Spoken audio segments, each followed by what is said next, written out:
The broken road. The afternoon sun hung low above the dusty county road, turning the horizon into a blur of gold and heat. The world seemed to stand still except for the sound of an engine coughing itself to death. The company truck came to a shuddering stop right where the paved road turned into gravel, its hood steaming like an exhausted animal. Claire Whitmore, CEO of Whitmore Dynamics and one of the most respected women in the automotive world, sat behind the wheel, her hands clenched on the steering wheel, frustration tightening every muscle in her body. She had built her empire on precision, efficiency, and control. But at this moment, stranded miles away from the city with no signal and a board meeting in less than an hour, she felt completely powerless. She glanced at the dashboard. The temperature gauge had gone past the red line. Her driver had gone ahead earlier to deliver documents, leaving her to follow in peace. And now the irony of that decision burned worse than the engine heat. She stepped out, the wind instantly wrapping around her tailored blazer, and lifted the hood.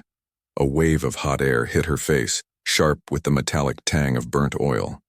The engine bay was a chaos of tangled wires and smoking metal, and she had no idea where to begin. Claire prided herself on knowing her company's machines inside out. But she wasn't a mechanic. She was a leader, the kind who made decisions, not repairs. The quiet around her was absolute. No passing cars, no phone service, just the hum of cicadas and the slow cooling of metal. She checked her phone again. Still no bars. 40 minutes until the meeting that could decide the future of her company. She closed her eyes, breathing slowly, forcing her mind not to spiral. The universe, it seemed, had an impeccable sense of timing. Just when Claire thought the silence was unbreakable, she heard the soft, rhythmic squeak of a bicycle chain. She turned, shielding her eyes from the sunlight, and saw a small figure pedaling toward her. The girl was young, maybe 10, maybe a little older, wearing a faded yellow t-shirt that read Cruise Auto in cracked white letters and jeans stained with grease. Her hair was pulled into 2 puffs and her brown skin glistened with sweat, but her eyes, dark and steady, were what caught Claire's attention. They were sharp, observant in a way most adults weren't. The girl slowed down as she approached, one foot hitting the ground as the bike came to a stop. A milk crate was tied to the back of her bicycle with bungee cords, rattling with tools and bits of metal. "You need help, ma'am?" the girl asked, her voice soft but confident, as though she had already guessed the answer. Claire hesitated, the professional in her instantly calculating risks. A strange child on an empty road, liability, optics, safety. But there was no one else in sight, and the girl didn't look afraid. She wasn't begging, she wasn't lost. She was looking at the open hood as though it were a puzzle waiting to be solved. "I think my truck overheated," Claire said carefully, trying not to sound as desperate as she felt. The girl didn't look at Claire when she replied. Her gaze was fixed on the engine and her head tilted slightly as if she were listening. "Doesn't sound like overheating," she murmured. "More like bad wiring." Claire blinked, taken aback. "You can tell that by listening?" The girl nodded slightly, stepping closer. "Engines talk. You just have to know how to listen. My daddy taught me that." Something about the certainty in her voice, not arrogance, not guessing, but genuine knowing, made Claire pause. The girl reached into her pocket and pulled out a small flashlight, the kind a mechanic would use. "Can I look?" she asked, respectful but sure of herself. Claire hesitated for a heartbeat, then stepped aside. "Go ahead." The girl sat down. Her bike leaned it gently against the truck and approached the open hood with reverence, like someone approaching a sacred thing. She didn't touch anything immediately. Instead, she stood very still, eyes half closed, listening again. Then she tapped one part of the manifold lightly with her knuckle, sniffed the air near a bundle of wires, and frowned. "Yeah," she said softly. "It's not the coolant. The wiring harness behind that heat shield is burned. The insulation melted and the wires crossed. It's trying to fire on the wrong timing." Claire stared at her, her mind struggling to keep up. "How do you know that?" The girl looked up, her expression serious. "It smells like burnt plastic and the idle noise is offbeat. My daddy used to say a good engine hums like a song. Yours sounds like it's losing the rhythm. For the first time in that long, hot afternoon, Claire smiled. It wasn't mockery or disbelief. It was curiosity mixed with something else, something close to admiration. "Can you fix it?" she asked, almost playfully. The girl nodded once, already turning toward her bike. "Maybe, if I can make a bypass." She rummaged through her crate and came back with a small spool of copper wire, a soda tab, and a roll of electrical tape that looked like it had been through wars. Claire almost laughed at the sight, but something in the girl's focus stopped her. She worked fast, stripping wire with her fingernails, threading copper through tiny spaces, her hands moving with an instinct that was both careful and certain. She bent the soda tab into a makeshift clamp and secured it neatly. Claire found herself kneeling beside her, dust covering her slacks, just to watch. "What's your name?" Claire asked quietly. "Zuri," the girl replied without looking up. "Zuri Carter." "Nice to meet you, Zuri. I'm Claire." "I know," Zuri said, glancing up briefly. "Your name's on the truck." Claire chuckled softly. "Right. I suppose it is." A few more twists, a few more taps, and Zuri stepped back, wiping her hands on her jeans. "Try it now." Claire climbed into the driver's seat, turned the key and held her breath. The engine coughed twice, then roared to life, rough but steady. She pressed the gas lightly. The response was immediate, smooth, alive again. She got out, staring at Zuri in disbelief. "You actually fixed it." Zuri shrugged modestly.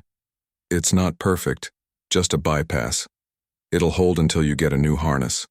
Claire leaned against the truck, still stunned. "Where did you learn that?" "My dad," Zuri said simply. "He used to work on engines before he got sick. He said every machine has a language. You just have to be patient enough to learn it." The mention of her father brought a faint shadow over her face, but she didn't dwell on it. She picked up her tools and started to load them back into her crate. Claire pulled out her wallet, flipping it open. "Let me pay you, at least for your time." Zuri shook her head immediately. "I didn't do it for money. You needed help." Claire blinked. No hesitation, no greed, just honesty. That answer hit her harder than she expected. She was used to people wanting something from her. Access, money, influence. But this child with oil-stained hands and quiet eyes only wanted to help. "Then let me at least give you a ride home," Claire said, her voice softer now. "Where do you live?" Zuri hesitated, glancing at her bike. "It's not far. I work part-time at Cruz Auto after school. Mrs. Cruz will be mad if I'm late." Claire smiled. "Then we'll tell her I made you late." Zuri smiled shyly for the first time, and together they lifted the bike into the truck bed. The drive to the auto shop was quiet but warm. Zuri sat straight, hands folded in her lap, her eyes scanning the dashboard. At one point, she pointed toward a wire running under the steering column. "That's wrong," she said thoughtfully. "The gauge wire's too thin. It'll heat up and burn out in a few months." Claire glanced at it and frowned. "How do you even see that?" Zuri gave a small smile. "It's not about seeing. You can feel it. Things that don't fit make noise, even if it's not sound." When they arrived at Cruz Auto, a middle-aged woman in oil-stained coveralls stepped out, wiping her hands on a rag. "Zuri Carter, you're late again," she said sternly. "I know, Mrs. Cruz," Zuri said quickly. "I was helping someone." The woman's eyes shifted to Claire, recognition sparking. "You're Whitmore," she said. "The lady who builds those fancy electric trucks." Claire nodded, extending a hand. "Yes. And your girl here just saved me from missing the most important call of my week." Mrs. Cruz looked at Zuri, her expression softening slightly. "You fixed it?" Zuri nodded. "Just a bypass. Temporary." The woman shook her head with a mixture of pride and disbelief. "Kid's got her daddy's gift," she said. "He could listen to an engine and tell you its secrets. She's the same way." Claire felt that now familiar tug in her chest again, part admiration, part something deeper she couldn't name. She reached into her purse and pulled out a business card. Handing it to Zuri, she said gently, "If you ever want to visit my company or see how our engineers work, Call me. No promises, no pressure, just an open door. Zuri took the card carefully as though it were something fragile and important. Okay, she said softly. Claire smiled and got back into her truck. The engine purred, alive again thanks to a 10-year-old with a milk crate full of tools. As she drove away, she kept glancing in the rearview mirror. Zuri was still standing there watching, the card held tightly in her hand, sunlight glinting off the grease on her skin. Claire made it to her meeting with 3 minutes to spare. She spoke with authority, confidence, and grace. But her mind kept drifting back to the quiet girl on the side of that lonely road, the one who had listened to a machine and somehow healed it. She didn't know it yet, but that brief encounter, that moment of kindness and genius, had just changed the course of her life. And miles away, Zuri sat at her small kitchen table, staring at the card with the golden Whitmore logo, wondering if maybe, just maybe, this was the start of something her father had once dreamed of but never got to finish. The invitation 3 days had passed since that strange and beautiful encounter on the lonely county road, but the memory of it refused to fade from Claire Whitmore's mind. Even as she sat in her polished glass office overlooking the sprawling industrial complex of Whitmore Dynamics, her thoughts kept circling back to the small figure in the heat shimmer, a little girl with a voice full of calm certainty, eyes full of quiet intelligence, and hands that moved through chaos like they were born to fix what others had broken. Claire had met hundreds of engineers, seen thousands of prototypes, and approved millions of dollars in research. But never, not once, had she witnessed a child diagnose and repair a damaged electric engine with a soda tab and copper wire. The memory haunted her not with confusion, but with awe. She leaned back in her chair, tapping her pen against a stack of reports that should have commanded her attention. Charts, metrics, financials, none of them mattered right now. Because beneath all the data and investor optimism, she sensed something wrong. There had been murmurs within the company about overheating issues in their new line of trucks. Complaints whispered by technicians and safety officers had begun to surface. And when Zuri had pointed out that the wiring harness looked wrong, that the gauge was too thin, Claire had brushed it off as childlike intuition. But what if it wasn't intuition? What if that little girl had heard something her own engineers had missed? Claire exhaled slowly and stood, walking to the massive window that looked down at the assembly floor. Below her, machines moved in perfect synchronization, robotic arms twisting and welding in endless rhythm. Everything looked perfect, too perfect. It was a mechanical ballet of precision and profit, but something beneath that perfection now felt unsettling. Her instincts, sharpened by years of corporate warfare, whispered a warning she couldn't ignore. Without thinking twice, Claire opened her desk drawer and pulled out a small card she had tucked away. It was one of her own business cards, the twin of the one she had given to Zuri. She ran her thumb along its edge, remembering the way the girl had looked at it, like it was a key to another world. That image made Claire smile faintly before she reached for her phone. After a few rings, a cautious woman's voice answered. "Hello? Hello, this is Claire Whitmore," she said gently. "I'm looking for Zuri Carter." The voice on the other end hesitated. "This is her Aunt Nyla. Who is this again?" "Claire Whitmore. I met Zuri a few days ago. She helped me with my truck. I wanted to thank her properly, and maybe invite both of you to visit our plant. Nothing public, no cameras, just a private tour." There was a pause long enough that Claire thought the line had dropped. Then Nyla replied quietly, "I'll ask her. She's shy about strangers." "I understand completely," Claire said. "Take your time. But please tell her it would mean a lot to me."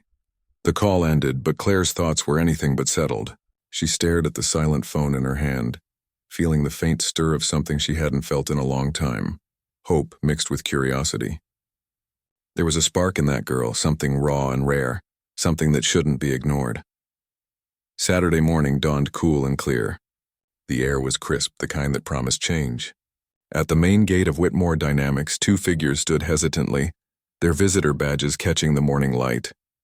Zuri Carter, dressed in her cleanest jeans and a pale blue t-shirt that hung a little too loose on her small frame, stood beside her Aunt Nyla, who wore a wary expression that balanced both pride and protectiveness. Zuri clutched a small worn notebook to her chest, the same one her father had once used, its edges frayed and its cover soft from years of handling. A security officer approached them, clipboard in hand. "Mrs. Carter, Zuri? Welcome. Ms. Whitmore is expecting you." His tone was polite but distant, the kind used for people who didn't belong in the world of corporate giants. He led them through the security gate and into the heart of the facility. The building was alive with motion.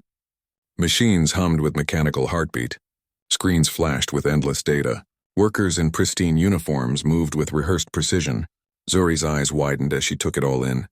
She didn't see walls and numbers, she saw rhythm. Every sound, every vibration told a story. The clatter of conveyor belts, the faint whine of torque wrenches, the hum of cooling systems, all blended into a kind of music only she seemed to understand. When Claire appeared on the mezzanine overlooking the main floor, Nyla's posture softened. There was something disarming about Claire's presence. Elegant, yes, but not cold. She smiled genuinely as she approached them, shaking Nyla's hand firmly before kneeling slightly to meet Zuri's eyes. "You came," she said warmly. "I'm so glad." Zuri's lips curved into a shy smile. "You said I could see the trucks." "And you will," Claire replied. "But more than that, I want you to see how they're made." She guided them along the glass walkway that overlooked the production floor. Beneath them, rows of robotic arms assembled battery cores while automated carriers transported completed sections to quality stations. Claire explained each stage, but Zuri wasn't listening to her words. She was listening to the machines. Her small head tilted slightly every few seconds, her brow furrowing in concentration. Halfway through the tour, she stopped abruptly and pointed to a workstation in the far corner where a torque robot was fastening harness connectors. "That one's wrong," she said simply. Claire blinked. "What do you mean?" Zuri didn't take her eyes off the machine. "The torque's off. It's too high. You can hear it nicking the wire casing." Nyla looked embarrassed, as though afraid Zuri's words might seem foolish, but Claire didn't dismiss it. Instead, she turned to her head of security, Jace Nolan, who had been quietly following them. "Check it," Claire ordered. Jace raised a brow but did as told. He pulled out his radio. "Station 12, run a diagnostic on the torque unit, now." Through the speakers, a voice crackled back. "Copy, give me a second." They waited, the air thick with silence. 30 seconds later, the voice returned, surprised. "Torque's off by 0.3%. It's been nicking the insulation." "How did you?" "Thank you," Claire cut in, glancing down at Zuri, who looked almost apologetic. "I didn't mean to make trouble," she said softly.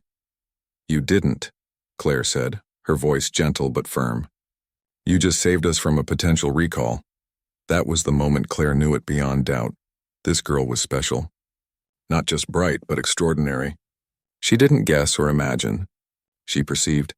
She could read machines the way others read books, understand patterns that data analysts would need days to process. It wasn't just talent, it was instinct sharpened by something deeper, maybe even legacy. They finished the tour in a quiet kind of awe. Back in her office, Claire sat across from Nyla and Zuri, offering them juice and snacks that Zuri barely touched. Her eyes roamed instead to the framed blueprints on the walls, early designs of the first electric engines her company had built. She stared at one in particular, her gaze lingering on a component sketch near the power harness. Something about it seemed familiar. Zuri spoke without realizing she was thinking aloud. "That curve's wrong. It bends too close to the heat source." Claire turned sharply. "What did you say?" Zuri flushed.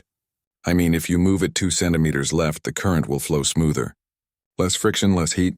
Claire felt a chill. The adjustment made perfect engineering sense. So simple, yet none of her senior designers had ever mentioned it. "Would you like to draw it?" she asked. Zuri nodded hesitantly and Claire handed her a marker. On the glass board, the little girl sketched quickly, confidently, rerouting the harness away from the heat sinks, creating smooth arcs where the company's blueprints had sharp corners. "Electricity moves like water," Zuri murmured, more to herself than anyone. "If you force it to turn too hard, it gets angry." When she finished, Claire stepped closer and studied the diagram. It was elegant, clean, logical. Everything their current design was not. "Where did you learn this?" Claire asked quietly. Zuri traced a finger along the lines she had drawn. "My dad taught me. He used to draw things like this in his notebooks. Said one day he'd build something that never overheated." "Your dad sounds like a very smart man," Claire said. Zuri's voice dropped. He worked on cars before, before he got sick. After he passed, I kept his notebooks. Some pages got torn. One of them had numbers that matched a part I saw in your truck. Claire's breath caught for a moment. What part? The harness, Zuri said simply. The one that burned. It had a seal. Renee Components. I remember it because it looked different. My dad used to write that name a lot. He said they didn't listen to him. A silence filled the room, not awkward, but heavy. Claire's mind was racing. Renee Components wasn't just a supplier. It was their main subcontractor for the wiring systems, and if Zuri's father had once approached them, the implications were enormous. Do you still have his notebook? Claire asked. Zuri nodded. Some of it. I can bring it next time, Claire smiled softly. I'd like that very much. That night, long after the visitors had left and the lights of the factory had dimmed to a gentle industrial hum, Claire sat alone in her office, staring at the reflection of herself in the glass. The city lights beyond the factory glittered like a million unasked questions. She opened her laptop, searching through archived emails, diving back 4 years into digital dust. There, buried deep in her inbox, she found it. An old meeting request from a man named Taryn Carter. Subject line, Safer Harness Design Proposal. The meeting had been auto-declined by a junior executive named Owen Hale, now her company's chief financial officer. Claire's pulse quickened. Taryn Carter, Zuri's father. The connection was too precise to ignore. She leaned back in her chair, her mind a storm of realization. A man had once tried to make her company safer, and he had been turned away, possibly silenced. And now, years later, his daughter had unknowingly stepped into the same story. She closed her eyes, the weight of it pressing against her chest. This wasn't just fate, it was consequence. And somewhere deep inside, Claire made a silent promise, to Zuri, to herself, and maybe even to the memory of a man she had never met, that she would find the truth. No matter how deep it was buried, or how many powerful men tried to keep it that way. The secret blueprint, the following week, unfolded under a sky that seemed to hold its breath. The air in the city felt heavy, not from heat, but from the kind of pressure that builds before something breaks. Inside the gleaming glass towers of Whitmore Dynamics, people moved with the usual urgency of progress. Engineers discussing revisions, executives murmuring about quarterly forecasts, assistants clicking through emails, but behind every polite smile and efficient step, there was a quiet undercurrent of unease that Claire Whitmore could feel pulsing through the floors. She had built this company to change the future of transportation, to prove that clean energy and innovation could live side by side. But lately it felt like she was standing on a machine that had started to hum wrong. Something deep in the foundation had begun to tremble, and though no one else seemed to hear it, Claire could. It was faint but unmistakable. It was the sound of truth pushing against walls built to silence it. The memory of Zuri's visit would not leave her. The child's calm intelligence, the way her eyes had followed the motion of the torque arms, the way she had noticed what none of her adult engineers had, it all lingered like a song that refused to fade. More than that, Claire couldn't shake the image of that small, frayed notebook Zuri had carried with her like a secret. My dad used to write things like this, Zuri had said, her fingers tracing the lines she drew. He said one day he'd build something that never overheated. The words replayed in Claire's mind again and again, until she finally acted on impulse. She called Jace Nolan her head of security, a man she trusted not for his loyalty to her, but for his loyalty to the truth. Jace, she said when he entered her office, his usual cautious calm wrapped around him like armor. I need you to pull every file connected to a man named Taryn Carter. Check back 4 years. Meeting requests, proposals, email trails, anything connected to him or to Renee Components. I want it all. Jace didn't question her. He simply nodded and left the room. That was the thing about Jace. He didn't waste words. He moved with quiet purpose, and when he said he'd find something, he did. Still, Claire felt her heart race as she waited. She stared out her window, her reflection faintly visible against the endless grid of her factory below. Zuri's father's name had unlocked something she didn't want to admit. Guilt. It had been her company, her systems, her approval chain that had let a man like Taryn Carter be dismissed and forgotten. And now his daughter, that small genius with grease-stained hands and eyes full of light, had unknowingly reawakened his legacy. That night, while the rest of the building went dark, Claire stayed behind. The silence was deep, broken only by the hum of air conditioning and the faint flicker of the city lights. Her office light glowed like a beacon at the top of the tower. When the soft chime of her door finally rang, Jace entered carrying a brown folder. His face was grim, his usual steady expression shadowed by something heavier. He placed the file on her desk and stood silently as Claire opened it. Inside were printouts, emails, and a scanned document that made her heart stop. It was a patent draft, a wiring harness schematic, and at the bottom of the page, in faded ink, was a name written in looping, deliberate handwriting in Taryn Carter. The date on the document was nearly 4 years old. The second page, however, was what froze her. The company that had filed a patent 2 years later had almost the same design, only the title had changed. Instead of Taryn's name, the listed technical contributor was a man named Derek Pullman. And the filing company? Renee Components. Claire sat back in her chair, feeling the weight of the discovery settle in her chest like a stone. "They stole it," she whispered. Jace nodded slowly. "Looks that way." Pullman worked under Owen Hale's department before moving to Renee. The design matches almost line for line. Someone took Carter's work, refiled it, and scrubbed his name from the records. Claire rubbed her temples, her pulse thundering in her ears, and Owen let it happen. Or helped it happen, Jace said quietly. Renee's been too clean. Their quality reports are spotless and too spotless. No manufacturing process runs at 0 defects. It's impossible unless someone's falsifying data. Claire looked up at him. "Find out how deep this goes, quietly. No one outside this room knows about this, understood?" Jace gave a sharp nod and left, leaving Claire alone with the storm inside her. She sat there for a long time, staring at the 2 signatures on the patent, one from a man who died poor and unrecognized, and another from a thief who had profited off his silence. Her reflection in the glass looked foreign, colder, sharper. She had always believed in merit and fairness in progress. But this was theft of the cruelest kind. It wasn't just money stolen. It was legacy. It was voice. The next morning, Zuri arrived at the factory again, holding her notebook like a shield. Claire had called her and Nyla personally, asking if they could meet in private, and though Nyla had hesitated, Zuri had insisted. The girl had barely slept. She had spent half the night flipping through her father's old diagrams, tracing every line, every note, every half-erased idea as if touching them could somehow bring him back.